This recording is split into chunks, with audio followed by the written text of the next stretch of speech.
As a part of the unit on Russia, we're going to take a look at 6 of the Sunshine State standards. The first one just deals with all those things that we would normally do as historians. The 4th and the 5th are going to take a look at different time periods within European history, and we're going to examine how those time periods affected what was going on in Russia. We're also going to look at nationalism, which was a key component of exactly what happened in Russia, especially since about the 1600s onward. Then we're going to take a look at the significant causes, events, figures, and consequences of World War I. And this is particularly important with Russia, considering the Russian Revolution occurred during this time period and the birth of communism occurred. Finally, we'll take a look at the events and the people from post-World War II and the Cold War eras and what has happened with Russia since the end of the Cold War in the late 1980s.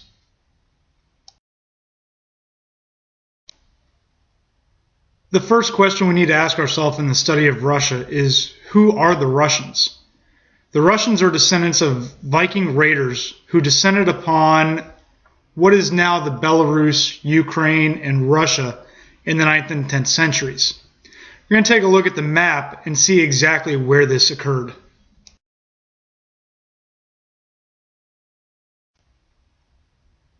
As you can see from this map, the Vikings would have swept across the Baltic Sea into what is now Estonia, Latvia, and Lithuania.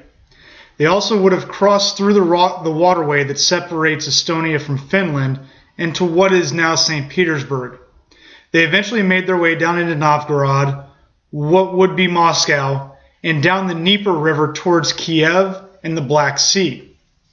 Now, we do know the Vikings that settled in Kiev as the Kievan Rus. This is the civilization that would come to dominate that region during this time period. Eventually, the Kievan Rus adopted Christian Orthodoxy, creating the Russian Orthodox Church. The Rus saw themselves as the inheritors of Christ's church and sought to create a third Rome. Mongols and Tatars from Central and East Asia eventually flooded into Kievan Rus in the 13th century. Russia was absorbed into the Mongol Khanate known as the Golden Horde. Europeans identified those who invaded Russia as Tatars, and after the disintegration of the Golden Horde, this ethnic group remained in significant numbers in what is now the states of Kazakhstan, Uzbekistan, Russia, and Ukraine. There is a link at the bottom of this slide for the crash course video on the founding of Russia, which you may want to check out.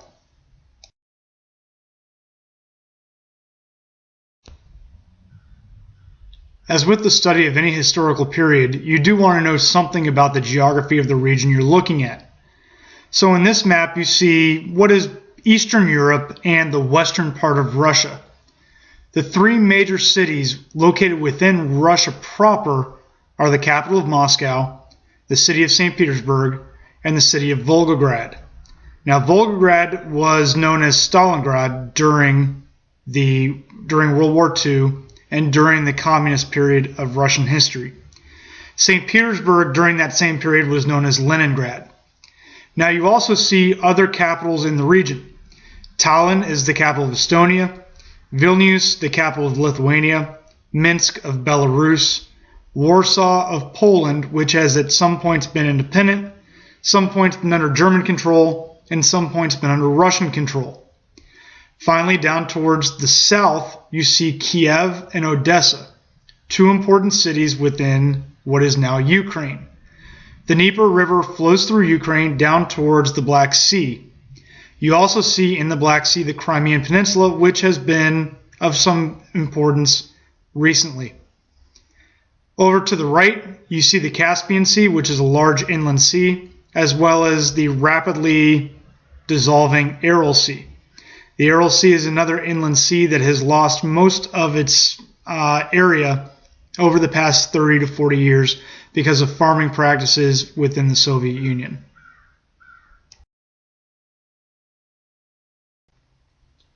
It was under Ivan III the Great that Russia achieved its independence from the Mongol Khanate and formed a new Russian state.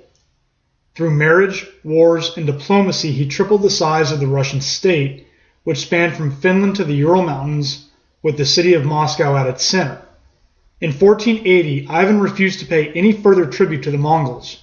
The Mongol Empire, severely weakened by this time, made only a token attempt to force Ivan to comply, which he did not. Free of the Mongols, Russians could seek out their own destiny, and they aimed pretty high. A low-level monk wrote to Ivan IV the Terrible that Rome had deviated from the true faith, and that Constantinople, the second Rome, had also fallen by the wayside. This left Moscow and the Russian Orthodox Church as the center of Christianity, and therefore the Third Rome. Whether or not Moscow was to become a Third Rome, the Russian state had been born. The leaders of Russia, starting with Ivan IV, took the title Tsar, which is taken directly from the Roman title of Caesar. All rulers of Russia would take this title, or Tsarina in the case of a female ruler, until the abdication of Nicholas II in 1917. The first Tsar, Ivan IV, known as the Terrible, achieved his moniker through his own reign of terror. Following the death of his wife, he went into a deep depression and came out of it a changed man. He demanded absolute and centralized authority in only his own hands. He caused the miscarriage of his pregnant daughter-in-law and the death of his own son. He also established Russia's long-standing tradition of a secret police force. The Cossacks developed beginning in the 15th century. I use the word develop because they're not identified by ethnicity, political stance, or even nationality.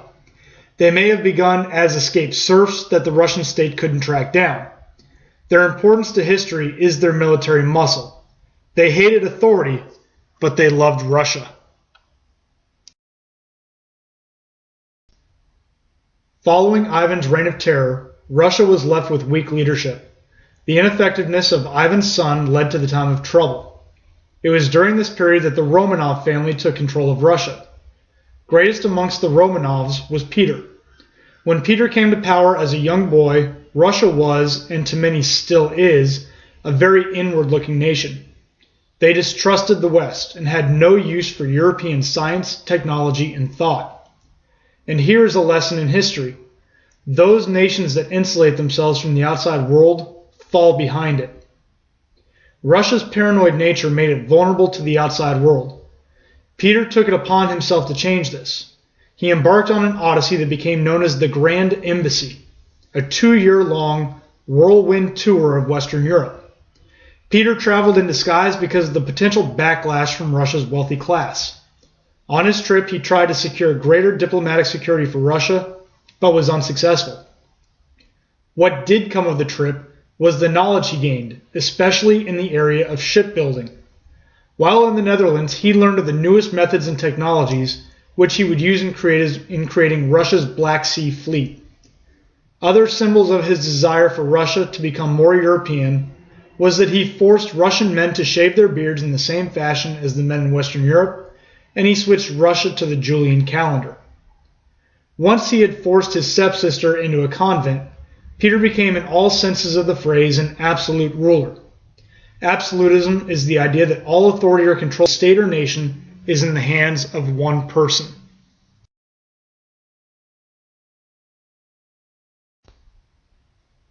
Having achieved absolute power and the port he wanted on the Black Sea, Peter turned his attention to creating a new capital for Russia.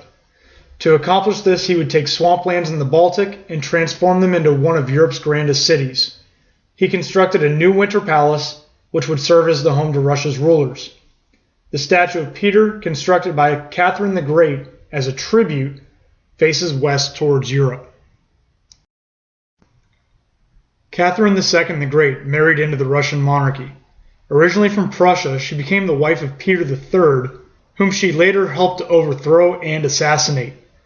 Catherine's greatest achievements were furthering Russia's ties to Europe and her dedication to the arts. Shortly after Catherine's death, Russia faced one of its most imposing challenges. Napoleon had gathered his grand army and marched on Russia in 1812.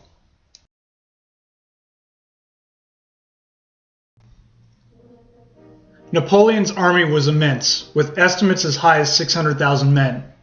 As you can see from the map, the distances to be traveled were huge, an advantage for the Russians. In what became known as the Patriotic War, the aim of the Russian army was to slow the French advance until the greatest Russian ally could be brought into play, the Russian winter. Cossacks, as they retreated, employed a military tactic known as the scorched earth policy. They would burn everything during their retreat, preventing the French army from resupplying itself off the land.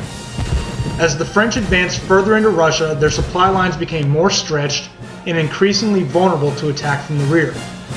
Napoleon's army reached Moscow in September and found that the Russians had laid waste to the city.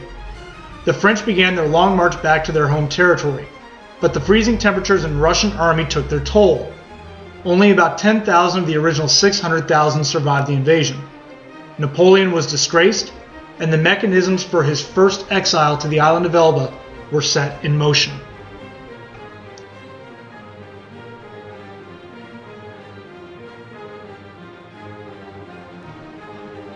The Russian Empire was, if not the largest nation in the world's history, one of the largest. It spanned from the Baltic Sea and the city of St. Petersburg in the west, across the Bering Strait and into Alaska in the east. From Murmansk and Archangel along the Arctic coast, to the steppes of Central Asia and the Gobi Desert of China. Its spheres of influence included Romania, parts of Persia, Mongolia, and Manchuria. The scope of the land and the empire was awesome.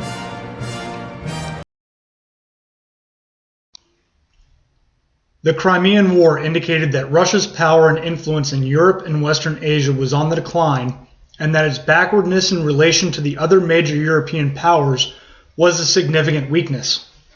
Tsar Alexander II would initiate reforms to abolish serfdom and increase industrialization. It was Alexander who would bring Russia out of the Middle Ages.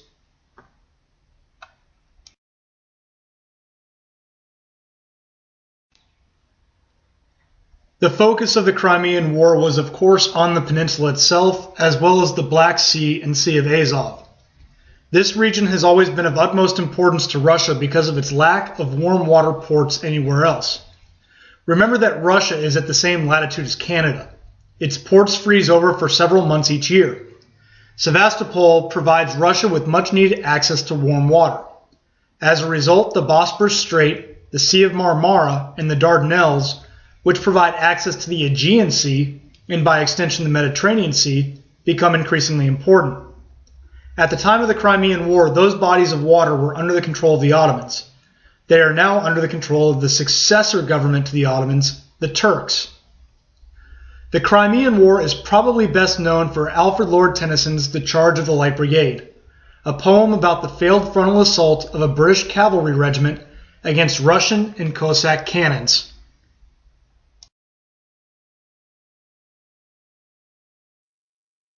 Half a league, half a league, half a league onward, all in the valley of death rode the 600. Forward the light brigade, charge for the guns, he said. Into the valley of death rode the 600. Forward the light brigade! Was there a man dismayed? Not though the soldier knew someone had blundered. Theirs not to make reply, theirs not to reason why, theirs but to do and die. Into the valley of death rode the 600. Cannon to the right of them, cannon to the left of them, cannon in front of them volleyed and thundered. Stormed at with shot and shell, boldly they rode and well. Into the jaws of death, into the mouth of hell, rode the 600. Flashed all their sabres bare, flashed as they turned in air, sabring the gunners there, charging an army while all the world wondered. Plunged in the battery smoke, right through the line they broke. Cossack and Russian reeled from the sabre stroke, shattered and sundered. Then they rode back, but not the 600. Cannon to the right of them, cannon to the left of them, cannon behind them volleyed and thundered. Stormed at with shot and shell, while horse and hero fell, they that had fought so well came through the jaws of death, back from the mouth of hell, all that was left of them, left of 600. When can their glory fade? Oh, the wild charge they made! All the world wondered. Honour the charge they made. Honour the Light Brigade. Noble 600.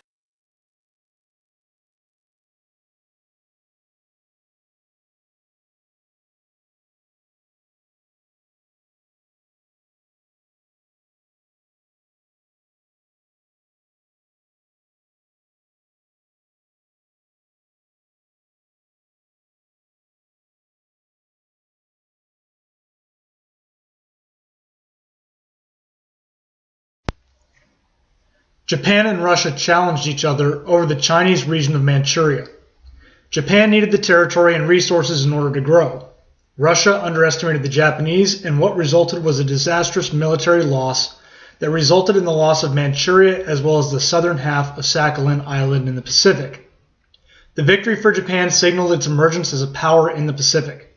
More importantly, the loss in the war led directly to the Russian Revolution of 1905 and St. Petersburg's Bloody Sunday. On Sunday, January 22, 1905, Russians gathered outside the Winter Palace to demonstrate for reforms, specifically in labor. With the Tsar absent from the palace, his advisors sent police into the streets, and a massacre of the peaceful demonstrators is what ensued. Following Bloody Sunday, workers' councils known as Soviets were created in the major cities. To head off civil unrest and perhaps war, Nicholas announced the creation of the Duma, or a Russian parliament. Nicholas II handcuffed the Duma, meaning that their body had very few powers and little effect on the decision makers of the state. A decade later, Russia found itself involved in World War I after it had taken up for its Slavic cousins in Serbia. The Russian military was engaged in war with Germany, Austria-Hungary, and the Ottoman Empire. During the war, St. Petersburg had been renamed the much more Russian-sounding Petrograd, still in honor of Peter the Great. The German suffix Berg had been dropped for the Russian suffix Grad. Conditions deteriorated inside of Russia as Nicholas led the army on the Eastern Front against the German army. Workers were being mistreated, food and fuel were in short supplies, and the situation in Russia continued to grow more volatile by the day.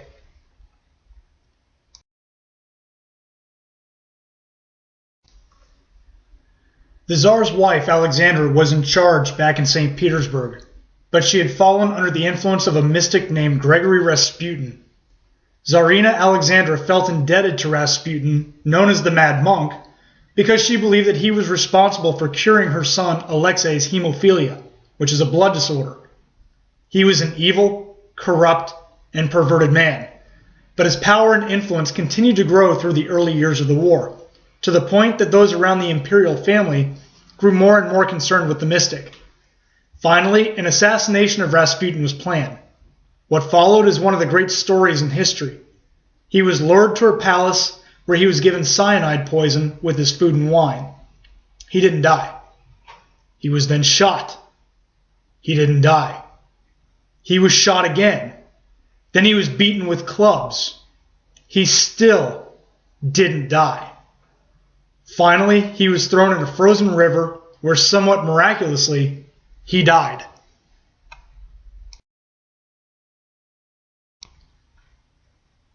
With no clear direction coming out of St. Petersburg, events in Russia finally spiraled out of control.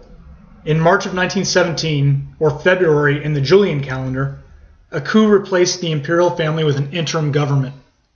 The Tsar was forced to abdicate his throne. Two competing governments held power, one a mixture of liberal parties, and the other the Bolsheviks, Marxists, or Communists.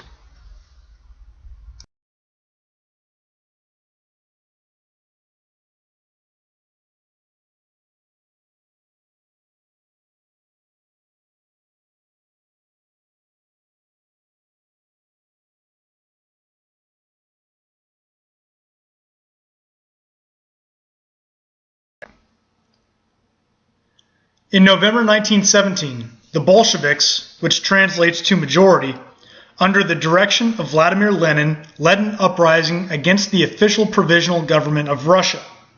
Lenin, a communist and follower of Karl Marx's ideas, seized government buildings in Petrograd and formed a new government founded on communist ideals. Soon, private property would be abolished, land would be redistributed, and religion for the most part would be outlawed in Russia. This October Revolution, again because of the Julian calendar, signified the beginning of Russia's transformation from a near feudalist state to a communist state. One of the first acts of the new government was to formalize a treaty with Germany, the Treaty of Brest-Litovsk, which withdrew Russia from the war. Following the October Revolution, Russia experienced a period of civil war. On the one side was the new government in Petrograd run by the Red Communists. On the other side was a mixture of imperialists, liberals, socialists, and everyone else opposed to the Red Communist authority. Caught in the middle was the imperial family who had been taken captive by the Reds.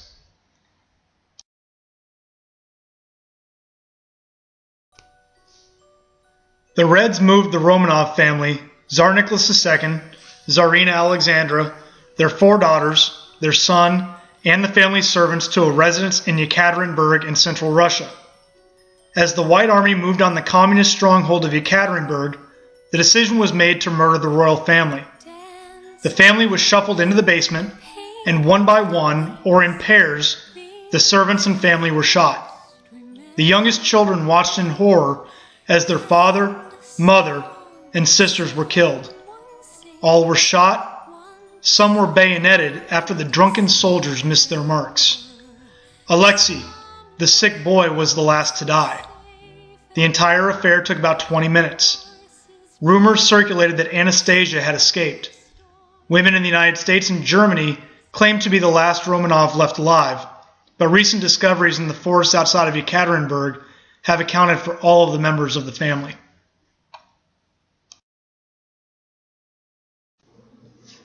After 4 long years of war, the Red Communists prevailed. The Soviet Union was formed as the world's first Marxist state in 1922.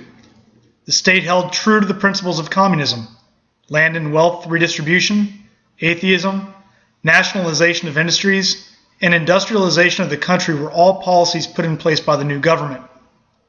The Central Committee and the Politburo, a collection of high-ranking Communist Party members, held exclusive power, but Lenin wielded the most. Following World War I and the Russian Civil War, Lenin realized that the war communism policies that had been ushered in to turn around the Soviet Union's fledgling economy were not working. In response, he created the New Economic Policy, or NEP. The NEP allowed farmers and small businessmen to keep some of what they had earned or produced. The kulaks, or wealthy peasants, benefited to a great extent under the NEP. However, Lenin would rule the new nation for less than 2 years, dying of a stroke in 1924.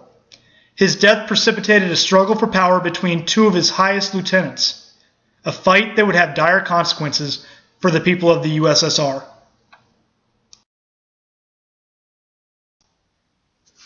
The battle to succeed Lenin as leader of the Soviet Union came down to 2 men, Leon Trotsky and Joseph Stalin. Trotsky had been Lenin's right-hand man, executing much of the revolution in Petrograd before Lenin's triumphal return to Russia. But it was the man whose name means steel that would emerge triumphant. Joseph Stalin, a hardline communist from Georgia, seized power in 1924 and immediately began working to cement his power. Trotsky was placed in exile in Central Asia for a year before he was finally expelled from the country. He finally settled in Mexico City, but was gunned down by a Spanish communist. Stalin took a course away from Lenin's NEP, replacing it with his own 5-year plans. The first such plan was developed in 1928 and resulted in disaster. The movement of farmers and peasants from the land and into the cities resulted in a sharp decrease in grain production, leading to 2 major famines and millions of deaths. His first voyage to agricultural collectivization ended in disaster. The consequences were especially dire in Ukraine, the major wheat-producing region of the Soviet Union. In addition to his terrible economic policies, Stalin was a highly paranoid man. He saw challengers when there were only ghosts, threats to his power when none existed. He created the NKVD in 1934, which was a combination of normal police, secret police, and administrators who ran the forced labor and concentration camp system known as the Gulag. The NKVD eliminated political dissenters. Stalin targeted military figures he believed would or could challenge his authority. As a result, the leadership of the Soviet Union's Red Army was decimated. Those who were not executed immediately were sent to the gulags in frozen Siberia. This was the fate of at least 1 million kulaks who fought the nationalization of their property. The USSR would not become involved directly in World War II until after the Germans' invasion of Soviet territory in 1941.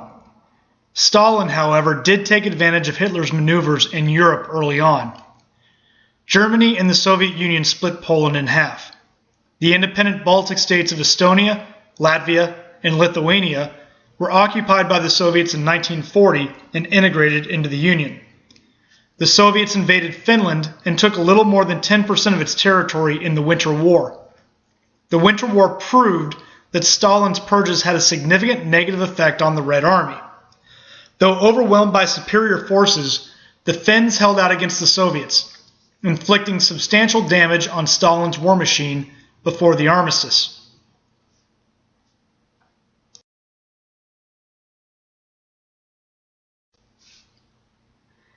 The Germans penetrated deep inside Soviet territory after the initial invasion. The bloodiest battle of the war, and maybe in human history, came at Stalingrad, formerly the city of Volgograd. Every able-bodied Soviet, and some that were not able-bodied, were handed a weapon and pointed to the front line. Their enlistment was not by choice. Those who retreated from the onslaught of the German Wehrmacht would be gunned down by their own countrymen. After intense fighting and another Russian winter, the German army was forced to retreat from Stalingrad. The Soviet Union and its allies, the United States, the United Kingdom, Canada, Australia, and a handful of other countries defeated Germany, but the costs for the Soviets were the greatest. Nearly 20 million people were killed on the Soviet side in the course of the war. Following World War II, the Soviet Union was comprised of 15 separate republics, with Russia being the largest and most influential. The 3 Baltic states had been added during the war, and they joined the other European republics of Belarus, Ukraine, and Moldova, as well as the Transcaucasus and Central Asian republics. Hundreds of ethnicities, multiple languages, and at least 2 major competing religions were all brought together under the umbrella of the Soviet Union.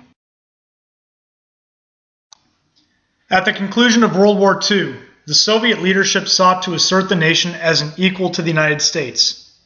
To accomplish this, they had to develop nuclear weapons. The Cold War and the arms race had begun. The Third Rome had been supplanted by a military superpower.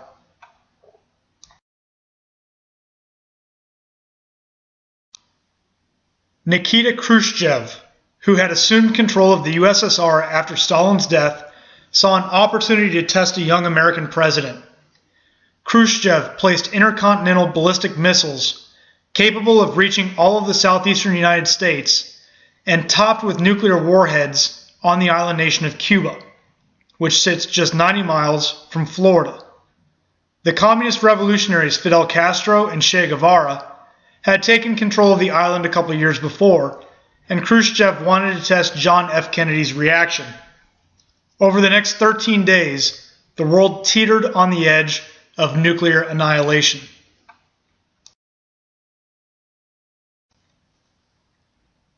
Over the next 20 years, tensions between the two nations cooled somewhat.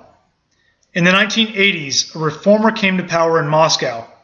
His name was Mikhail Gorbachev, and he understood that the nation was crumbling economically. Communism cannot stand up under its own weight. It is a completely flawed economic system. Though he was a communist and believed in communism, Gorbachev understood the reality of the Soviet Union's situation.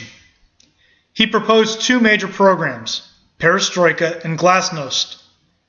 Perestroika was meant to restructure the economy, and Glasnost to provide a more open and free society. Hardline communists understood that under Gorbachev's leadership, the country was falling apart politically. Lithuania had declared independence the previous year, and the hardliners sought to oust Gorbachev. The coup failed, and over the next week the republics began declaring their independence.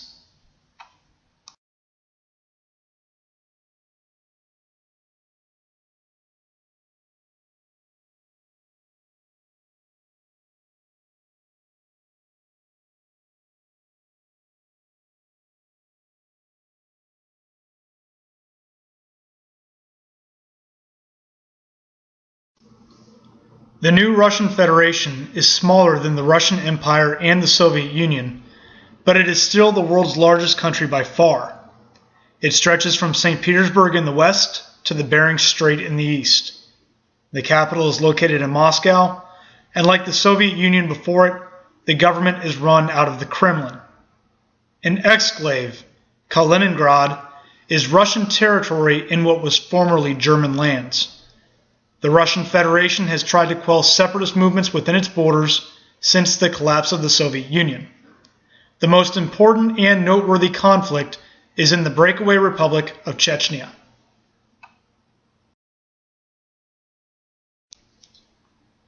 The new Russian state has faced several difficulties since its creation. The economic state of the former Soviet Union was almost beyond repair. The transition to capitalism has been extremely difficult, especially for people who have never been accustomed to the ideas surrounding free trade. The government, especially under Vladimir Putin, has had difficulty moving away from the authoritarian style of government that existed under the Empire and the USSR. The Russian mafia has been involved in illicit trade, as well as buying politicians. And that's all I'm going to say about that, because I don't want to get shot, or worse. The leadership in Russia has had a difficult time stepping aside as a superpower. There is a genuine lust to have that prominent place on the world stage. The fulfillment of the Third Rome has never quite been realized.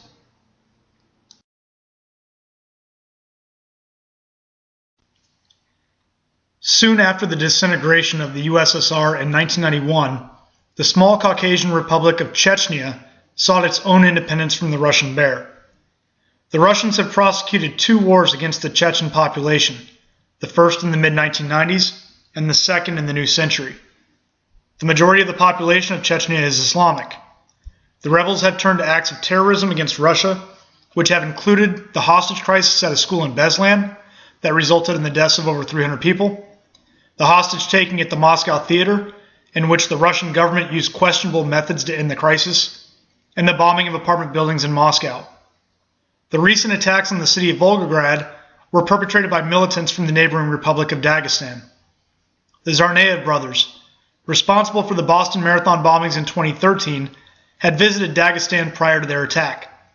Media reports indicated that their mother had become a militant Muslim fanatic and that she was most likely responsible for the transformation of her sons. The older brother, Tamerlan, was killed by Boston police, and the younger brother, Zhokhar, will most likely be executed for his role in the bombing.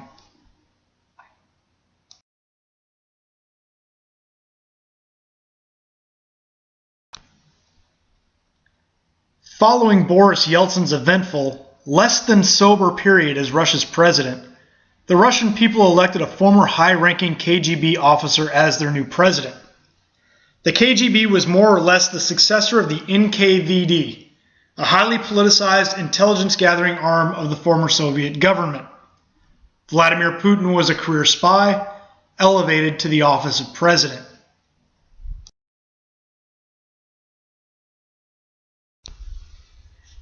During his tenure, he has advocated for Russian nationalism, both in sentiment and geography.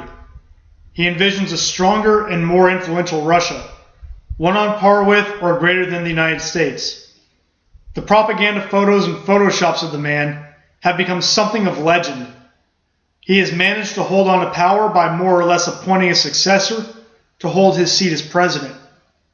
Dmitry Medvedev was elected president in 2008, with Putin serving as his prime minister.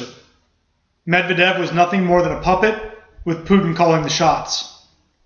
A highly cynical person would say that based on Putin's belief that the collapse of the Soviet Union represented one of the worst geopolitical events of the 20th century, that Putin may be making a move to piece the old Soviet Union back together, and thus increase the Russian sphere of influence. But that would be what a highly cynical person would say.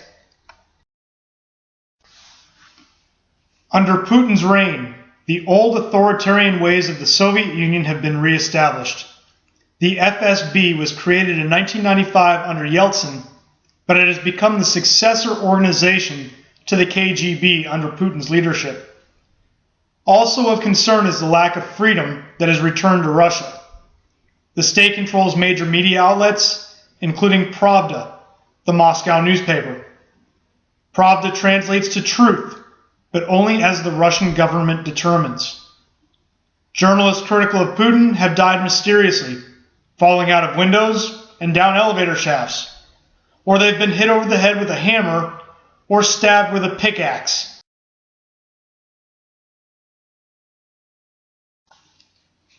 Prior to the Beijing Olympic Games, Russia invaded neighboring Georgia, claiming to be protecting ethnic Russian minorities in the regions of South Ossetia and Abkhazia.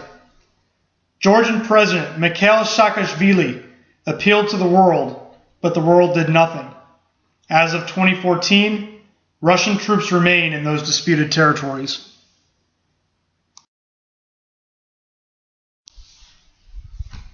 In 2014, Russian troops moved into the Crimea to protect ethnic Russians following the Ukrainian revolution that removed Viktor Yanukovych, an ally of Moscow.